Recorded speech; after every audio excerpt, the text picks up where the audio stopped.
Good morning students. आज हम लोग बीकॉम के लिए एक चैप्टर पढ़ते हैं जिसका नाम है रॉयल्टी। रॉयल्टी में दो इम्पोर्टेंट टर्म के बारे में सबसे पहले हम लोग स्टडी करते हैं। एक है लैंडलॉर्ड और एक है लीजी।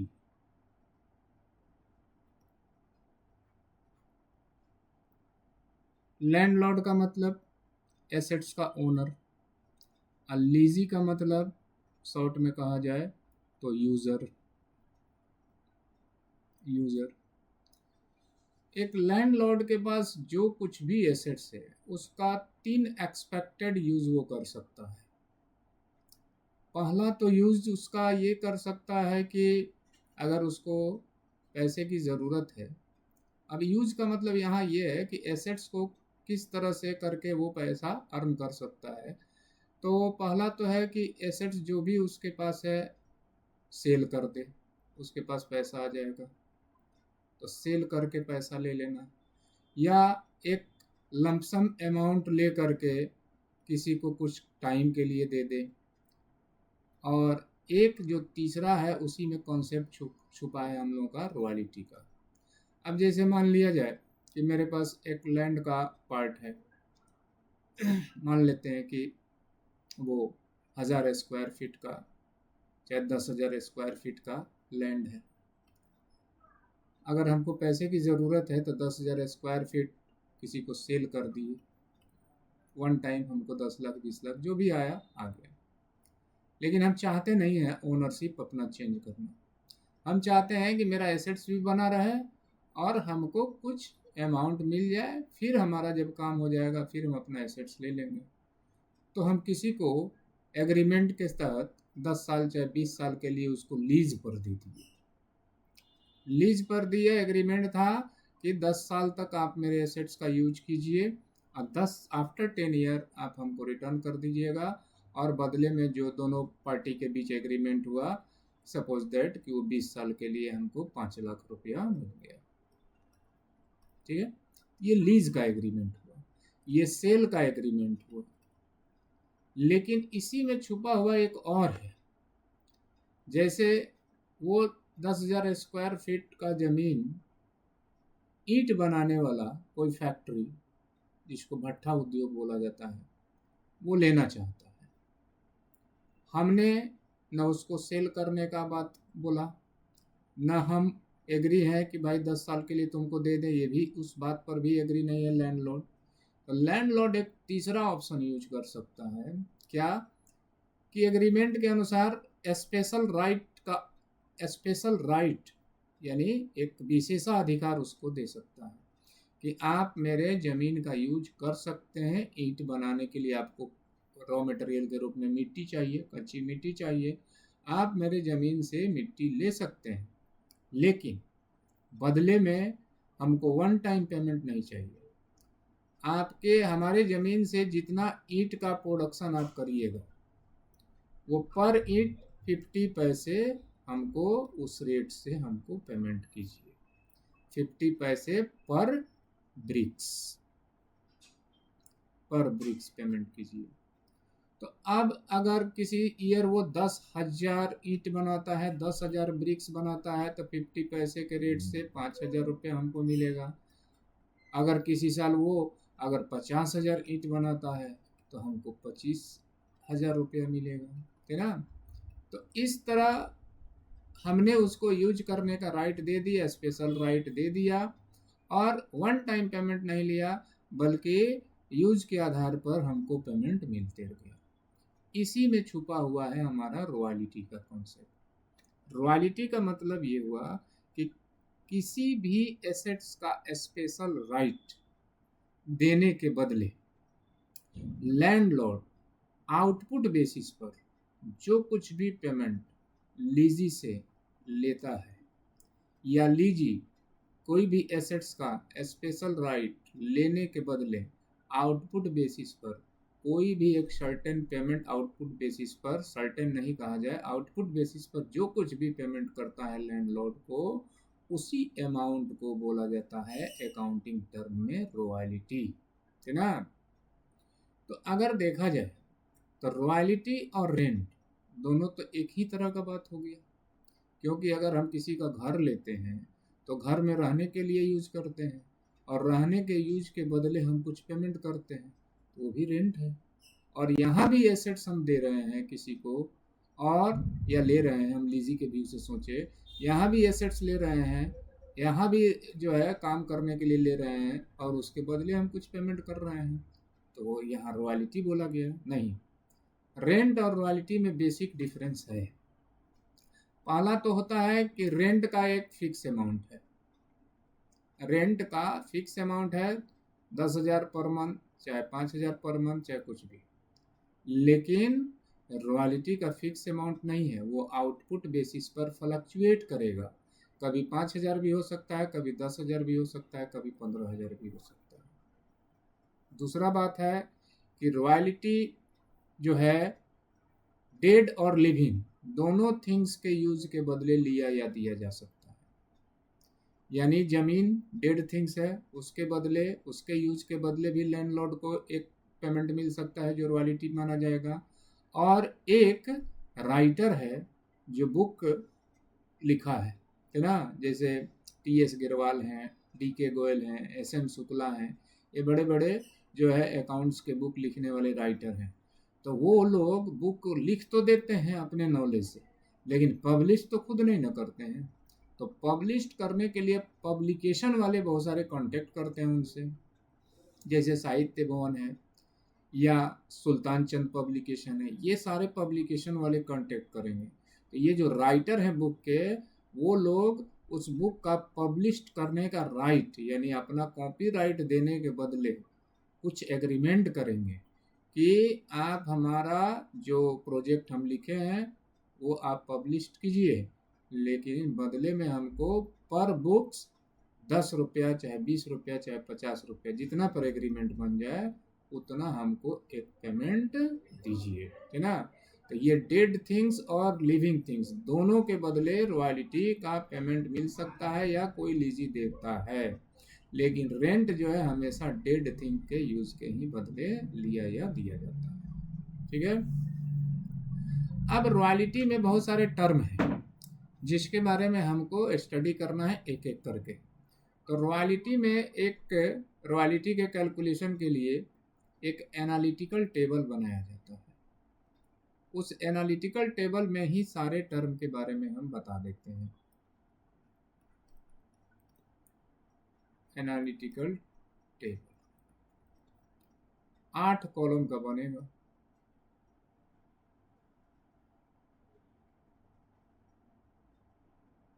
पहला, दूसरा, तीसरा, चौथा, पांचवा, छठा, सातवां और आठवां। 8 कॉलम बन गए। अब वो 8 कॉलम का जो है हेडिंग बताते हैं। पहला कॉलम तो ईयर, दूसरा कॉलम है आउटपुट, तीसरा कॉलम है रॉयल्टी, चौथा कॉलम है MR, इसका हम बताएंगे पूरा। SW, इसको भी एक्सप्लेन करेंगे। अगला कॉलम है SWR, उसके बाद है पेमेंट, उसके बाद के कॉलम का नाम है पेमेंट,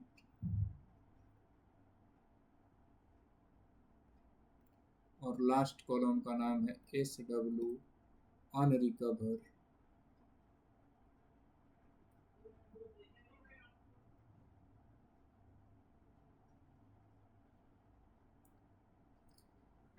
अब ये हमारा हो गया column number 1, column number 2, column number 3, column number 4, column number 5, column number 6, column number 7, column number 8। 8 column हो गए। ईयर तो आउटपुट का ईयर रहेगा, जैसे 2020, 2021, 2023, सॉरी 22 और 23।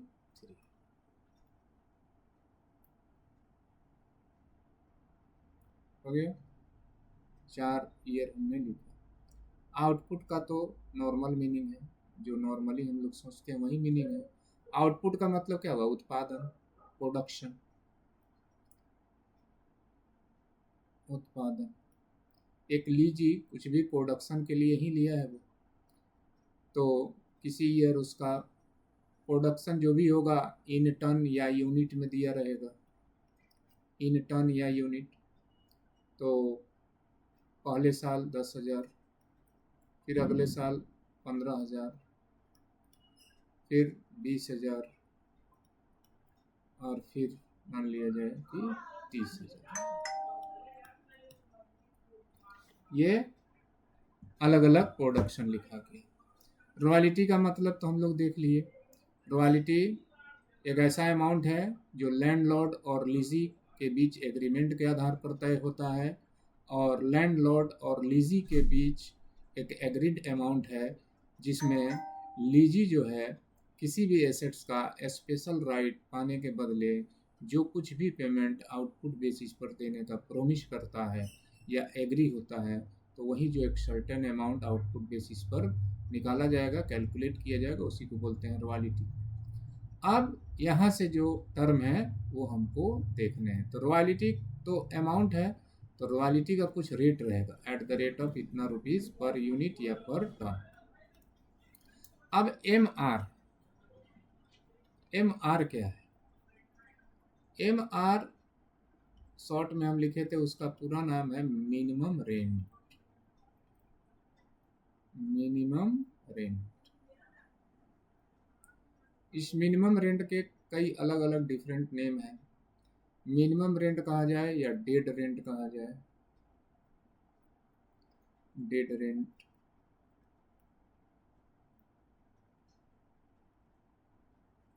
या कॉन्ट्रैक्ट रेंट,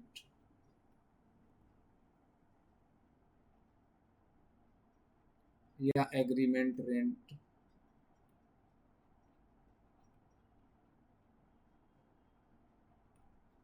या फ्लैट रेंट। ये कई डिफरेंट नेम है इस मिनिमम रेंट के। मिनिमम रेंट का मतलब क्या हुआ?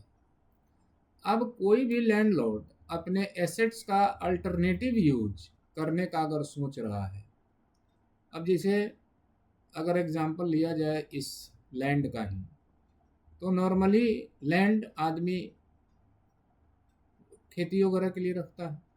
तो कोई भी फार्मर अगर खेती के बदले कोई अल्टरनेटिव यूज सोच रहा है, तो उसके पीछे उसका रीज़न होगा, उसका लॉजिक होगा कि जो हमारा खेती से इनकम हो रहा है उससे कहीं ज़्यादा इनकम वो एक्सपेक्ट कर रहा होगा, तभी ना वो दूसरे अल्टरनेटिव यूज के लिए किसी को भी देगा। तो अब वो अल्टरनेटिव यूज के लिए देगा, तो ये दिमाग में उसके रहेगा कि हर साल हम 5,000 एटलीस्ट पर ईयर कमा लेते थे, तो वो 5,000 रुपया का तो जो मिनिमम उसका इनकम हो जा रहा था उसको तो कभी नहीं खोएगा। वो नहीं चाहेगा कि इससे कम हमको पेमेंट मिले। तो मिनिमम रेंट लैंडलॉर्ड के द्वारा तय किया गया वो मिनिमम अमाउंट है जिससे कम का पेमेंट कभी भी लैंडलॉर्ड एक्सेप्ट नहीं करेगा, क्योंकि लीजी तो अपना प्रोडक्शन घटाते बढ़ाते रहेगा, किसी कारण से कम भी हो जाएगा उसका प्रोडक्शन, उस स्थिति में लैंडलॉर्ड को नुकसान होगा।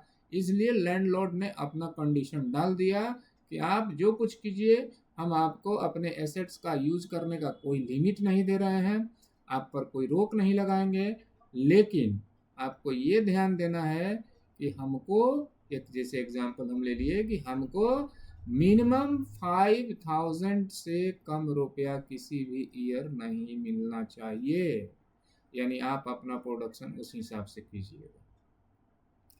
अब रॉयल्टी का रेट मान लिया जाए कि यहाँ 25 पैसा है, 25 पैसे, 25 पैसे। तो 10,000 का प्रोडक्शन हुआ तो उस साल कितना हो जाएगा? 2500 हो जाएगा। 15,000 का प्रोडक्शन होगा तो कितना हो जाएगा? 3750। अब 20,000 का प्रोडक्शन होगा तो कितना हो जाएगा? 5,000, है ना। और 30,000 का प्रोडक्शन होगा तो हो जाएगा 7,500। अब इसी कारण मिनिमम रेंट एक जो है वो मिनिमम रेंट लैंडलॉर्ड के न्यूनतम हित की सुरक्षा के लिए, मिनिमम इंटरेस्ट के सेफ्टी या सेफ के लिए एक तय किया गया अमाउंट है, जिससे कम का पेमेंट कभी भी लैंडलॉर्ड एक्सेप्ट नहीं करेगा। दैट मीन्स कभी भी वो घाटे में न रहे, इसीलिए वो अपना एक अमाउंट सिक्योर कर देगा, इससे कम हम पेमेंट नहीं करेंगे, है ना।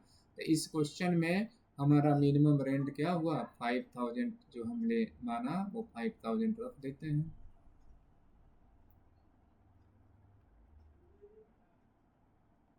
अब एस डब्ल्यू का क्या मतलब हुआ? एस डब्ल्यू का मतलब हुआ एस डब्ल्यू, ये भी एब्रीविएशन है, इसका पूरा फुल फॉर्म है शॉर्ट वर्किंग। शॉर्ट मतलब कम और वर्किंग मतलब काम, कम कार्य। ये लीजी पर लगने वाला शॉर्ट वर्किंग का फाइन है। मतलब कि जब कभी लीजी के द्वारा आउटपुट इतना कम हुआ जिससे कि रॉयल्टी के रूप में इतना भी अर्निंग नहीं हो सका, जिससे कि मिनिमम रेंट के अमाउंट के बराबर भी पेमेंट वो अर्न कर सके या दे सके, तो इसी अमाउंट को बोला जाता है शॉर्ट वर्किंग। यानी शॉर्ट वर्किंग किसी वर्ष, किसी ईयर जब लीजी के द्वारा प्रोडक्शन कम होता है और इतना कम होता है जिसके कारण रॉयल्टी के रूप में इतना भी अर्निंग नहीं होता है कि मिनिमम रेंट का भी जो लिमिट है वो भी रिच कर सके, तो इसके लिए फाइन स्वरूप, फाइन के रूप में जो एक्स्ट्रा अमाउंट पेमेंट करना पड़ता है लीजी के द्वारा लैंडलॉर्ड को, उसी डिफरेंस अमाउंट को बोला जाता है शॉर्ट वर्किंग। तो शॉर्ट वर्किंग किस ईयर में होगा? इफ एनी ईयर रॉयल्टी या amount of royalty is less than minimum rent. अर्थात एस डब्ल्यू का डिफिनेशन, एस डब्ल्यू का फॉर्मूला क्या हुआ? मिनिमम रेंट माइनस रॉयल्टी, ठीक है। तो एस डब्ल्यू। अब है S W R. S W R क्या है? एस डब्ल्यू आर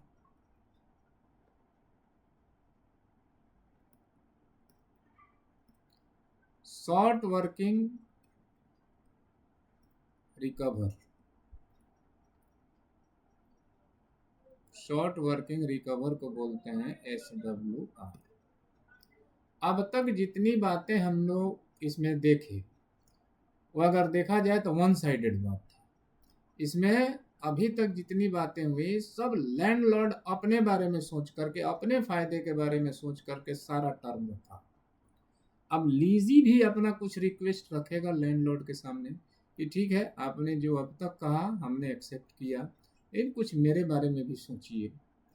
आपका मिनिमम रेंट हम पूरा करेंगे, आपने जो तय कर दिया 5,000 इस एग्जाम्पल में वो हम देंगे, लेकिन शॉर्ट वर्किंग के रूप में किसी किसी ईयर हमको लॉस होगा। तो वो जो शॉर्ट वर्किंग के रूप में हमको लॉस उठाना पड़ा प्रीवियस ईयर, उसकी रिकवरी आगे कभी ईयर में कर सकते हैं कि नहीं? तो अगर लैंडलॉर्ड उस पर वो एग्रीमेंट में परमिशन देता है कि ठीक है आप प्रोडक्शन बढ़ाइए और आप शॉर्ट वर्किंग जो पीछे हो चुका है उसकी रिकवरी आप इजली कर सकते हैं, तो इफ अगर परमिशन मिल रहा है शॉर्ट वर्किंग को रिकवर करने का, लेकिन कब होगा? इफ एनी ईयर, ये हर साल नहीं हो सकता है। If any year royalty is greater than royalty is greater than minimum rent, यानी रॉयल्टी का अमाउंट बड़ा हो और मिनिमम रेंट का अमाउंट कम हो, तब अगर मालिक चाहता है, लैंडलॉर्ड चाहता है, तो परमिशन दे सकता है कि हाँ ठीक है, उस ईयर आप रिकवर कर लीजिए, है ना। अब एक पॉइंट है पेमेंट।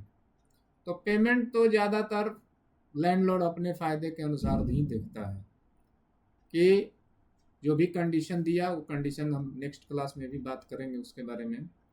तो पेमेंट जनरली मिनिमम रेंट का ही होता है, अगर नॉर्मल कंडीशन है तो पेमेंट में वही जाएगा, लैंडलॉर्ड पेमेंट वही लेगा जो उसके लिए फ़ायदा है ना। या ज़्यादातर चांस यही रहता है कि अगर मिनिमम रेंट बड़ा है तो मिनिमम रेंट का लेता है, और अगर रॉयल्टी का बड़ा है तो रॉयल्टी वाला लेता है। लेकिन उसी में लीजी के रिक्वेस्ट से फिर थोड़ा टर्म कंडीशन बदलेगा, वो बाद की बात है, नेक्स्ट क्लास में हम लोग समझ सकते हैं इसके बारे में। अब है SW अनरिकवर। SW अनरिकवर, अभी हम बात यहाँ कर रहे थे कि ये बात टर्म कंडीशन की बात है। तो टर्म कंडीशन थोड़ा सा वो कुछ इस तरह का जोड़ देगा लैंडलॉर्ड कि उस दिए हुए लिमिट में ही आपको रिकवर करना है, कुछ ना कुछ लिमिट तय कर देगा, टाइम लिमिट तय कर देगा, और उस दिए हुए टाइम लिमिट में जिस शॉर्ट वर्किंग की रिकवरी लीजी के द्वारा कर ली जाती है वो SWR हो जाएगा, और जो दिए हुए टाइम लिमिट में जो शॉर्ट वर्किंग रिकवर होने से रह जाती है वो क्या हो जाता है, शॉर्ट वर्किंग अनरिकवर, है ना। और ये परमानेंट लॉस हो जाता है जो कि प्रॉफिट एंड लॉस में ट्रांसफर हो जाएगा, transfer to profit and loss.